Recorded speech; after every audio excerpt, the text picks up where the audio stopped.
Welcome back. I can't hear anyone in my ear, but I presume we are, but I can now, which is great. We are back. Right, OK, let's quickly look at the Cleeve Hurdle. And it did appear in our earlier programme, the Cleeve Hurdle, but I want to get the guys' opinion on it and Sapphire Derule. First of all, Joanna. For me, that was the best race of the day. I mean, possibly of the jump season so far as well. Ooh. Fantastic race, I have to say. I don't know what you guys thought, if you agree with me on that or not. But I thought, I mean, you look at Reve Discivile, what a great horse, what a hard horse to catch. And I think when you look back at it, you can think, wow, what price was Sapphire Derule? I mean, it was a really good price. And battled on really, really well. I think it's worth remembering that last season when Sapphire Derule won the Welsh Champion Hurdle from Whisper, it came out at Fonk 1 and ran a shocker at 2 to 5. Didn't handle the quick return, so he's going to be a nice 6-week break now, and you've got to be interested in him. But I wouldn't give up on Thomas Portu, who took a bit of my money. But I don't think he was given that hard a time back from a long break. And again, with these trials, you've got to remember what it is. It's a trial, effectively, isn't it? yeah, Come back after a long break. I think the first thing to say about the race was I thought Sam Twiston-Davis mentioned it after as well. He was obviously concerned with Rev Discivile because that horse managed to mug Zarkanda on the line at Ascot, and he came out and said, "Oh, I didn't want to do that again." And I thought he gave the horse a really good ride. I thought he produced it well, and I saw people giving him stick, and I thought he's won a race and he's won it in a really nice fashion as well. So credit to the jockey there. How good is this horse? I'm still thinking if Paul Nicholls sends 2 to the World Hurdle, Zarkanda and Sapphire Derule, I'd be on Zarkanda personally, and I'd be interested to see what the jockey bookings Well, will Matt be. sort of said about Sapphire Derule, it's more of a celestial halo. Do you put it in more of a celestial halo bracket than a big bucks bracket? I think that's a very fair comment. You know, Paul Nicholls has also said that he's still got one eye on the future with this horse as well. I still think they might go back down the other route. I'm not sure. It'd be interesting to see what they decide to do, but Matt, we discussed this earlier, but we did discuss it earlier. Sapphire Derule was in receipt of £4 from the second and needed the £4, didn't he? I mean, it was ding-dong to the line. Without the £4, he wouldn't have won. It should have been finished 4 lengths before. I thought it advertised the strength of Zarkanda's form, who was unlucky to be mugged by him at Ascot. I mean, there was 23 lengths back to a bus in that day, a grade winner itself. Everyone said couldn't run its race. I think it did. Another example of, you know, poo-pooing form and suggesting horses have run under it. I thought the Pipe Horse blatantly didn't really truly stay the trip, and again was receiving even more weight. I couldn't possibly have that on my mind for a World Hurdle. Cole Hardin's the interesting one back in 4th. I think he's ran his race, you know. He's a long way back there, and I think it advertises the fact of how now Rock on Ruby's going to really struggle to win a World Hurdle, considering that they've come 15 lengths clear when Rock on Ruby beat it only about 2 1/4 lengths. So Rock on Ruby now looks atrocious value for a World Hurdle. Don't think it'll stay. In reflection of this race, Sapphire Derule will probably fall a little bit short of the World Hurdle. OK. Billy, you talked about the Pipe Horse, and on the day it was very well backed, surprisingly so, because I was always for Sapphire Derule. But they took everyone's money, 7 to 4. Do you think now, I mean, it had a lot of weight as well, do you think really that it can improve? Would it have to improve how many pounds would it have to improve? It would have to. I think when I'm looking at these sort of races, what I'm kind of trying to do is to say, well, this is what everyone else is seeing, this is what everyone else is saying, you know, this horse won nicely, you've got to be on that one for the festival, and you've got to look a bit further back, and you've got to say, well, never mind who won, who might improve, and this horse could still improve. it's unexposed as well. When you look, I just flicked back through the form. It's had 3 runs in France, and then up till that race, it was only 3 in the UK. 450,000. It's overhyped because of that. He does have that price tag. Forget the price tag though. There's still possible improvement to be found because the horse isn't so exposed. I think a singer sung "Forget About the Price Tag." Can't remember her name. Jessie J. There you go. Yeah. But it's difficult. I wouldn't be backing it for a World Hurdle at the moment. But that said, there's nothing to say this horse couldn't improve and be a good animal in time. But at the moment, you'd struggle to find anyone wanting to throw money at backing it for the World Hurdle. Okay, so the simple question on this is, have we seen a potential winner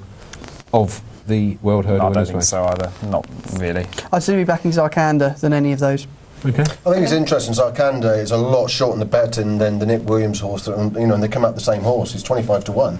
Zarkanda's an awful lot shorter. I think it advertises Zarkanda's form at Ascot. And yourself? Well, I was just going to say, Reeve de Sivilla, we've seen had a 6 times Grade 1 champion, winner. But for me, I think Safa Duray, very impressive, really got stuck in. It was storming finish, and I shall be. Reeve de Sivilla won't get his ground if he goes in the I hurdle. did hear that even though Paul Nicholls came out and said this horse was fit as a fiddle, that they have got a bit more to work on. There you go. So let's look at the mares, which you love looking at mares, don't you? Well, it's been said. Your wife's not watching, Billy. The OLBG Mares Hurdle. Anna Fillet was brought over by Willie Mullins. Princess Leia was brought over by Margaret Mullins to try and take the prize. Is it strong form, Billy? I didn't really think it probably was, because Anna Liffey is disappointing at the end of the day. I felt that was a good opportunity and she'd win. She looked like the winner. She turned in looking the winner and just didn't happen. With mares races, it's difficult to get too involved. And the winner, who knows? It's very young. Flat speed. I think with Anna Liffey, you know as well as I do, when this horse came back from her injury, I said, it's going to clean up. And it just, I think it's a real great advert for the sadness that if a horse has a serious injury, it's so hard to get them back to anywhere. This was the favourite for the Triumph Hurdle at one point. She demolished horses before her injury, and it was a massive layoff as well. Not to say the trainer couldn't get the horse back, but I don't think he'll ever be back to those sort of heights, and it was a real shame. I really fancied her to run a good race. She was cruising there too from home. Just found her, past the time, actually went back past her. It might sound like I'm after timing a bit, which I'm not. So I was on Saturday speaking about this. I never really got it with the horse. She hadn't really beaten much. As I advertised, even a win in Ireland. What she beat that day was 130 mare. It didn't really look there, and form went backwards. I'm not sure about this. I think the second favourite in the race disappointed. You got another one of Paul Webber's, the 10 who clearly wants 3 miles, and Tinks Tango advertised Catrick form at Grade 2 level, slightly concerning, and I'll be taking on the race going forward. I picked past the time on the morning, and I thought that ran quite a good race under McCoy actually, and run back on. I don't know if Anne Fillet was fading, I think she found nothing, and it'd be interesting to see what happens. Where would you put that horse Who's next? that who found nothing? Anna Lafay. I don't know where you'd go with the horse next. Would you bother? It sounds awful, but when you think Willie Mullins is going to have at least probably 2 in front of her. Yeah, I'm always a great believer Willie Mullins brings them over to sort of gauge where his own horses are. I mean, I don't think this is a particularly strong one. There's a race at Warwick that comes up quite soon, and I can't remember. That's another mares race.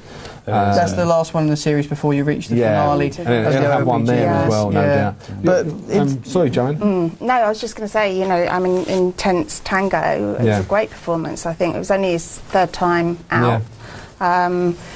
So won't be going. Same connections as Cockney Sparrow, but won't be going to the festival. Interestingly, they're going to swerve it and go to Aintree instead. So I don't blame him because the horse is very young. And also when you it does make Annie Power, if they go that route, an absolute certainty for the mares. Well, you say that. Oh, I do. I know he did it with Quevega, but to bring a horse straight back. Bear in mind, she had a setback. We weren't sure where she was going. Annie Power could run £10 lower than the market still, wouldn't it? Yeah, I think she's going to leave the rest of the field in her sights. She'll be there. What about John Quinn's filly? In my opinion. Huh? John Quinn's mare. Or Destraval. Yeah. That's going to be no pushover, I mean, that's beating Arctic Fire, in a fighting fifth. And then when you advertise the form of that, that's just running behind Hurricane Fly. I mean, that's some strong form. And it did run well on muddy conditions as well. Absolutely. If I had to lump on any Willie Mullins short price thing at the moment, I'd leave Annie Power alone. You do all of them. At least you know Undersow's got 4 legs and can jump. Annie and Power. Let's go big at 10 to 11. Annie Power hasn't. We haven't seen Annie Power in such a. Well, that's the point. If you're having a bet now, back a Royal Destraval each way, because if Annie Power doesn't make it to the festival, you're that price will half. Okay. In terms of the 240 with a view of Black Leon, it was even money favourite.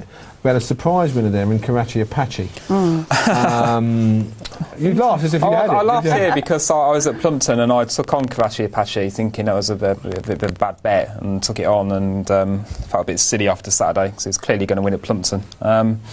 But I don't know. I still wouldn't be. Do you think the front 2 went quickened away too quickly? I think Zero Shades of Grey is a really nice big horse and ran his race, and he's a good type. He's quite exposed, and Black Lion, I mean, it's not fair to say he's small. He looks small by comparison to the one. I think if you ran the race again, I'd certainly be on Black Lion. I just thought the ride the winner got, again, another really good advertising ride for how good Nico de Boinville is. He never gave up, and he could have done it. Well, McCoy did. What I'm saying is they were both at the same point, the third and fourth binge drinker, and Karachi Apache were sort of, those two were quite level pegging 3 from home.